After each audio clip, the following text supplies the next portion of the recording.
What's up, y'all? It's me, Tasha C, and in this particular video recap review, I'll be reviewing Love and Hip Hop Hollywood Season 1 Reunion Part 1. Okay, shout out to my YouTube fam, my supporters, subscribers. If you're not subscribed, hit the description below, like and share this video, and I'm just going to go by what stood out to me and my perception, all that other stuff. So let's get into the fuckery, y'all. I think, just to let y'all know, heads up, that Omarion April, I think Omarion's going to be there for 2 seconds on the stage, and I think just talking about circumcision next week. I mean, not next week, y'all.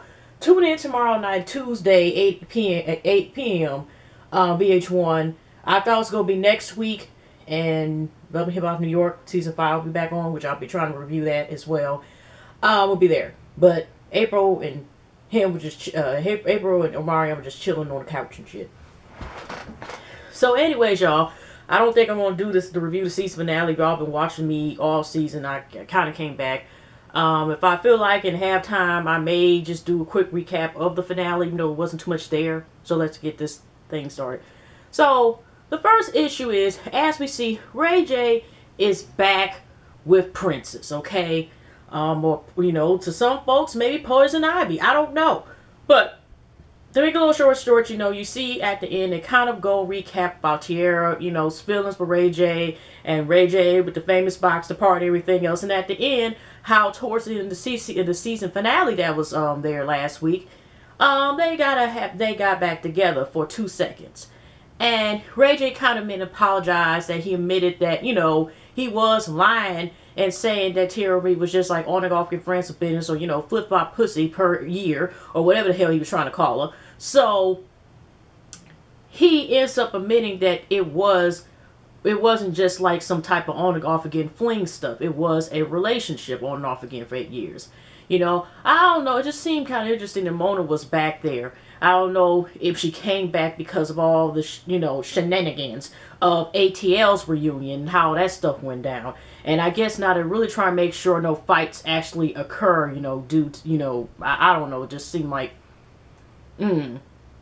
So, anyways, Princess comes on the stage. You got Tierra Marie, Morgan, and yes, see, I don't know, maybe she was supposed to film the scene because she didn't say anything worth the damn time she was there. Or yes, the radio DJ that was kind of guest starring or whatever was the second cast that came during the 5th or 3rd episode. I don't know.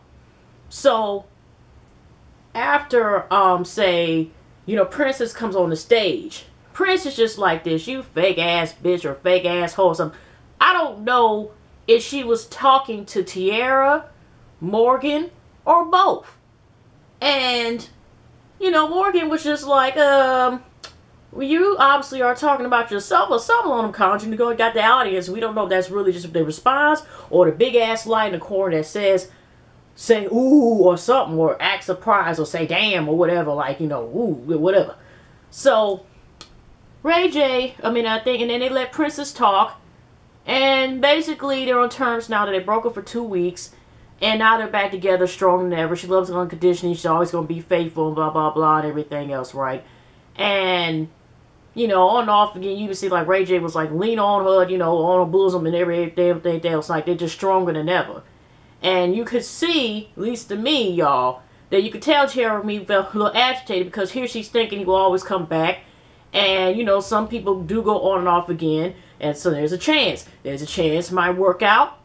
Might work out permanently, it might work out again for another such and such amount of time, or it's a chance it's not going to work out, period. And for her to kind of have so much hope and still have feelings, and probably, strongly thought, like she said, the one, that she really think that chance that they were going to end up serious and be, in the end, in the long run, consistently, maybe as far as marriage and maybe kids and everything else.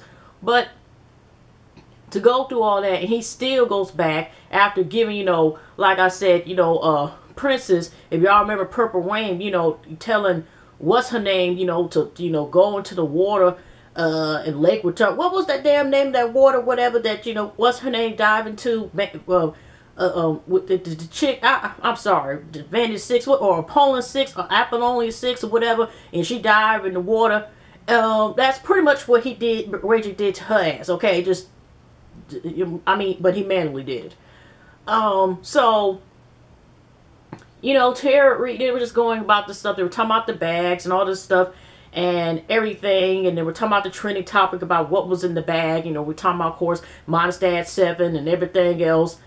And, you know, it got to the point that Princess was up here. Basically, I kind of wonder, would she talk so much shit if it was just her and Tara Reid in a separate place? You know what I mean? Like, I don't know,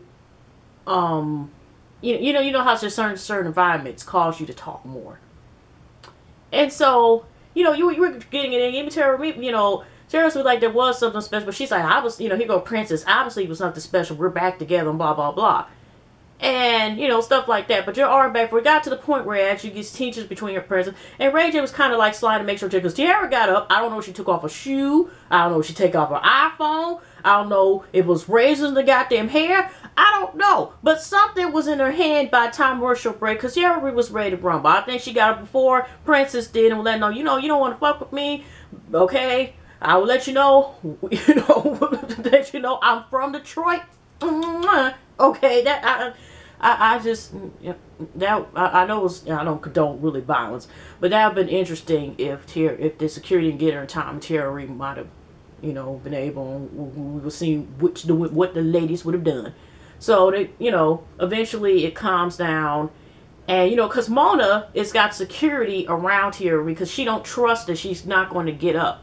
Okay, because we're actually, you know, Tara Reid does not fucking play. So you know, they just going back and forth for what I mean by that time, you know, Tara Reid just coming out. Then you got Princess got talking about, well, you got rhinestones on stuff like that.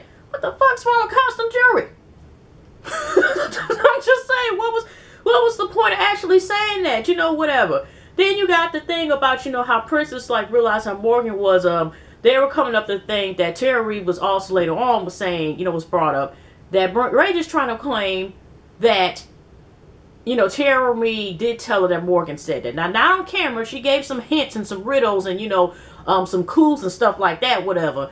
But it wasn't official. She didn't actually say that it was Morgan. And Brady's trying to claim, oh, I'm not trying to lie. But you admit it because you're upset and everything. You lied and said and downplayed the actual relationship on TV. You know, even though he said he feel bad and everything. So who's to say, unless, you know, like I said, we don't know these people's lives past the camera. And we don't know if it's like, okay, in scene, or how much reality is reality, or how much is play. Okay? So, we're just seeing over, you know, like I said, over again, like, you know, she trying to say, I never said it. Morgan was saying this, that Princess was running her. Basically, Morgan's not the one who told Tiara. Whoever's the street or other individuals told that. Okay? So that's not, say, the problem. You know what I'm saying? That, like, you know, you can't blame her on Morgan when she's running her mouth. Then, you know, Morgan reminded her when Prince was talking about, you know, certain folks, how you gonna bring Tara Marie or something like that about that dinner, you know, that fallout they had when Mona popped up from the side and shit. Like, she just knew something was gonna happen. I don't know. Okay, or if I don't know if she's there always, usually most of the scenes.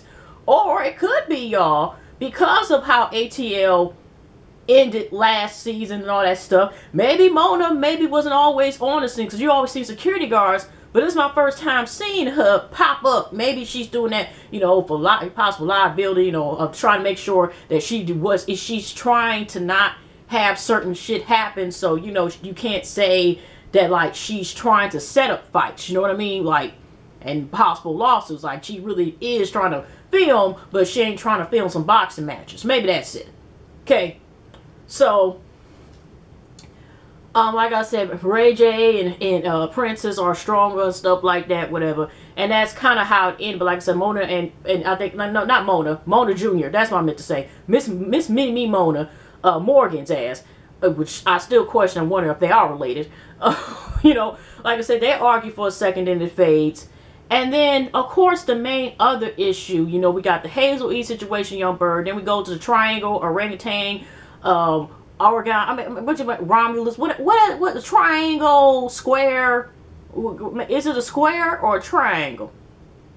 I mean, I know I pronounce a couple shapes and we go Octagon, whatever. Okay, so next we got Hazel E and her situation.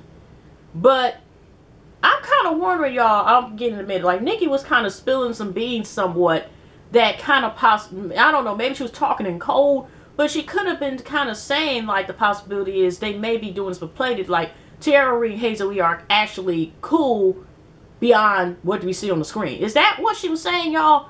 And Mona was trying to clear that up. Okay.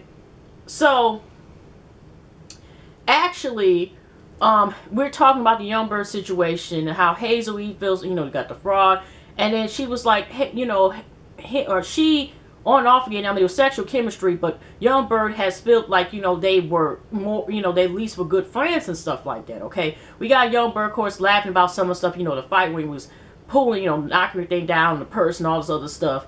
And, of course, Masika just seemed like, okay, when she was on the stage, I don't know, maybe in that certain couch or whatever, it gives you the power to talk a lot of shit, because I swear every woman, or at least that woman looked like she's in the same area. You first had Princess, then you had Masika, then third you got Nikki's mama. Okay, Nikki a little bit, but it didn't really the mom, but she sure took it up a whole nother level. I first thought she was about kicking ass, but we're getting that in a second about what she's probably run for the money. I don't know. Okay. So in other words, you know, you have the issue with it bringing about the Yung Berg relationship. And it turns out some interesting stuff, but kind of not surprising.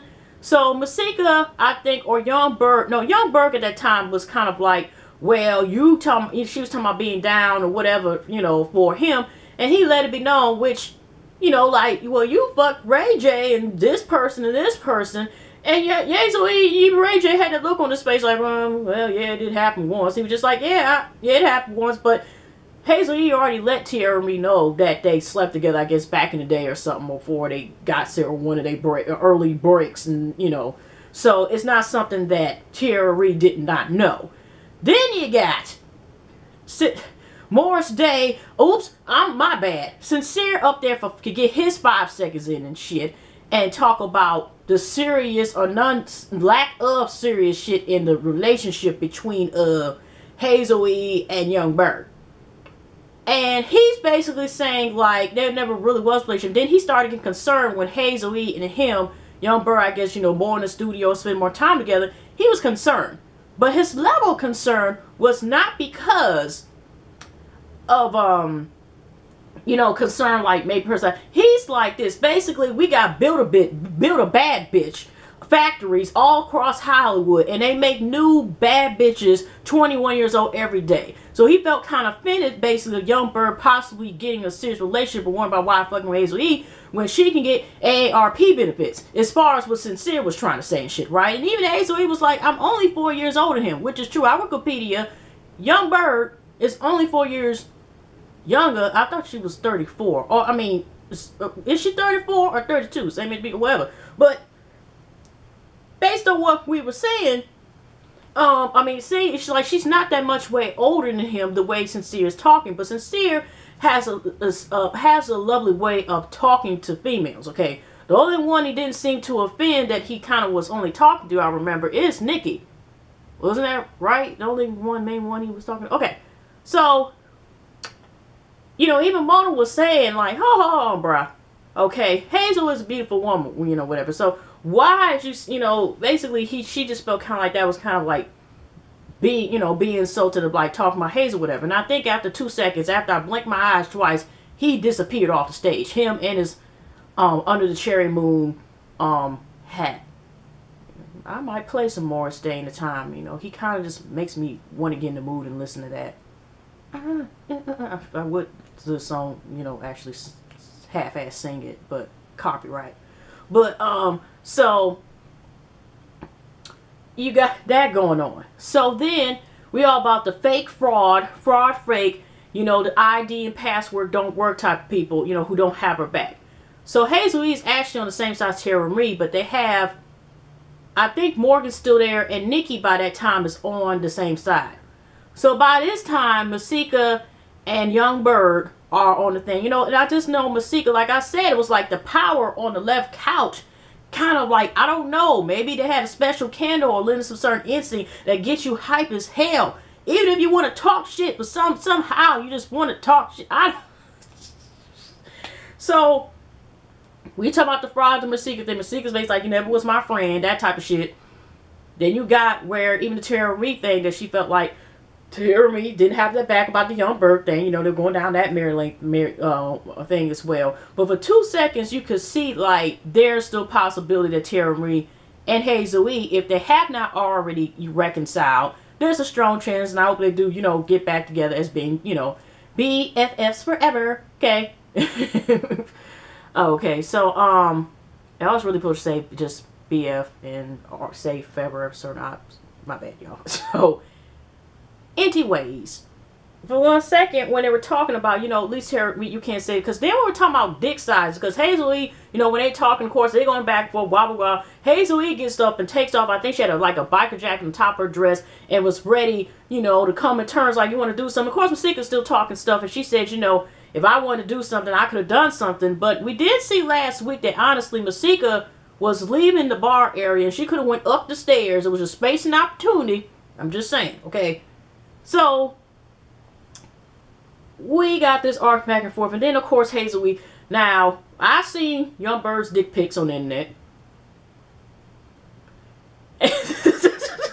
Okay.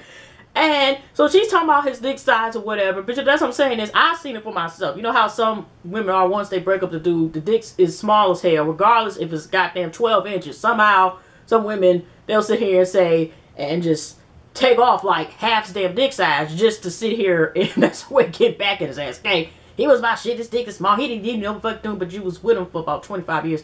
Okay, so, but she, you know, they go into talking about his dick size, and then even Mona was like, well, why was you with him so long? But she was saying this, he was one type of dudes to make up for his dick size, he had to cash out on females. I thought she was about to say he probably ate the cooch be up to like you up there talking in different languages. I thought maybe that's why she kind of stood it, but she didn't say that. I don't think so. And then I could have sworn Young Berg was talking shit like he is hit every open cap area, every hole in her body, even trying to stick his dick in her ear. I don't know. He was just talking. They were blurring out so much. I swear through this damn reunion, it didn't matter if you closed caption or not, or how many times you rewind it, you still didn't know what Happy was talking about, because that's how much cursing they were doing, okay? But the code word was, if you had to drink every time you heard the word bitch, we will all be in the hospital, okay? Because that's how many times bitch was used, okay? So, did y'all know this word, Young Berg, to get get this off him so people stop wondering, you know, like about the little dick thing. Did y'all notice he gonna sit here and claim, I guess, I don't know if he's trying to say, Hazel E was going around also saying that Ray J had a small dick, or we're talking about himself was small. And Ray J's like, wait, hey. And then we got even Tara Me kind of have this, she's trying to avoid not smirking or nothing like that. And we already know, I've seen it. Ray J saying, that's a goddamn lie.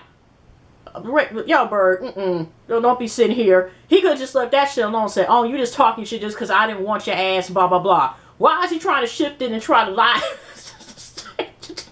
I mean, I'm just like this. He should have left that alone, because Even Hazel was like, I didn't say that. That's all. That's all. Y'all Google that for yourselves, okay? Okay, so, we got that back and forth. And like I said, it was a moment where I guess Hazel would ask, like, Tara Reese be a friend on that note about you. I did not tell you it was a fun side stick, you know, like little small mini candy bars. It's fun to enjoy. Tara was like, yeah, you did say that. And then for 1 second, it had the little count me thick and thin handshake moment. And this is the point I was talking about earlier. Nikki Baby was talking about, you know, I think Mona asked about, you know, how about the friends. You know, Nikki meant that they, her and Hazel did become closer because the whole issue of Masika being this whore that they are against. And she, on the other hand, you know, but she was saying, like, you know, sometimes the stuff you see on the TV, some stuff like the stuff you see on the TV, and, you know, if you're not going to be friends, you know, be outside. It was kind of like she was talking to Cole, like, almost like saying, like, you know, some things you may see on TV may not be what is in real life. And I know Mona was looking like, fuck, I'm trying to get season 10 on all 3 of these spinoffs and get another 4th one. What the hell? That's how I took it. And so she sat there and, you know, was talking about that, and she was like, Mona was like, I hope this stuff is real. Okay, we'll leave it as, I'm just, Nikki was kind of like, I don't know what Nikki was trying to reveal, but he's like, girl, you do want to come back second season, don't you, if you want to? And so the last final scene, we had switch sides, and Nikki and her mom, Michelle. Michelle makes a return. And like I said, it was something on that side of that couch that you already got Nikki. You know, Nikki's like now saying, as far as like the whole Molly Wong situation, I think he comes towards the end, I think, don't he? And I mean, because they don't really go into part 2 tomorrow night. And you know, she's saying they're going to terms, but she didn't say that they were back like officially together. But she still's looking like Masika, like in her. They talking about comparing the trashing by you know, plastic surgeries and shit like that. And you know, and here her mom was even getting into it, because here they're talking about, you know, you basically this, you this and this and this and this. And you know, now Nikki's saying she still doesn't believe that, you know, why would the dude lie that he fucked Masika. And just because she knew about his hair pulling thing that he likes to do, she's sitting here still saying Masika might be lying about how far they went in their relationship, or has he penetrated the cat. Because she's like this, he already admit that he slept with 3 girls while we broken up. We broke up because he didn't have enough time. It was a mutual thing, but we were looking for houses, say this, so I guess it's a mutual thing. They have these little quick breakups, so I'll talk for you and get back together type of thing. But that's what she was saying, was like, well, if he really slept with her, wow, it was no big deal to me. He was like, you know, we weren't together, nothing like that. So I just wanted him to man up and be like, you know, go ahead and let me know, I guess. But then it turned back to, you know, Michelle up here talking. She pointed her because she was talking about some the Instagram photos where Nikki's name was hashtag. Masika said, I never did that. And then the mom was like, you know, you up here talking about that's some, you know, basically that's some BS. And you know, here we all know Masika likes to attack everybody for his age, because how she talking about Hazel too, about how old she is and stuff. And that's when Hazel had got up, you know, previously, right? And then the mom, when I thought she talked, because you know, all Masika kept doing really was she kept saying again like how old she is, or granny, you know, she's old enough to be my nan and all this other shit, whatever.